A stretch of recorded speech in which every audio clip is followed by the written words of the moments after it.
Hey everybody, good morning. I hope you are well wherever you are today. And this day we continue on with the conversation around Jesus Reimagined, rediscovering Jesus with a Hebrew lens. Last week we looked at the idea that Jesus is a healer.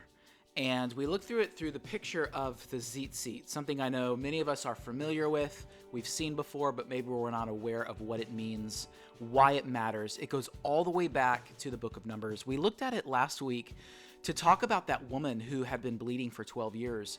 And when she reached out and grabbed the corner of Jesus's garment, she would have probably grabbed these tassels, this tzitzit, which means so much. It actually goes back to the idea that God is one and that God is here and that God is one who wants to be in relationship with us.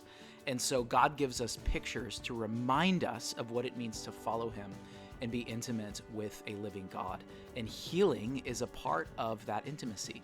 And so we looked at that story. If you didn't hear, go back, especially if you, like me, are seeking healing in areas of our life, because we need healing in a broken world, and we need the renewal of God.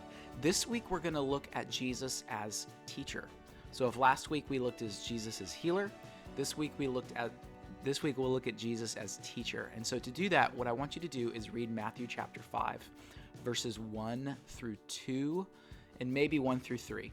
Matthew chapter 5, just the first couple verses, and I'm going to unpack those on Sunday in a way that they often are not fully understood. We get quickly to what's called the Beatitudes, blessed are the poor in spirit, blessed are the pure in heart, blessed are the merciful, etc.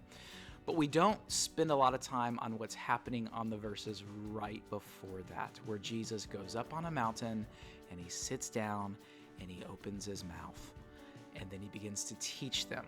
Go back and meditate on those few verses at the beginning of chapter 5 and ask yourself, what is happening here that's connecting this moment to the greater story of the Old Testament? What is Jesus doing that fulfills what was prophesied in the Old, and how does this set up his teaching ministry? So it's a great little exercise this week if you're looking for ways to read the scripture and have a more focused and intentional devotion. I hope you're well. Look forward to seeing you on Sunday. Grace and peace to you, my friends.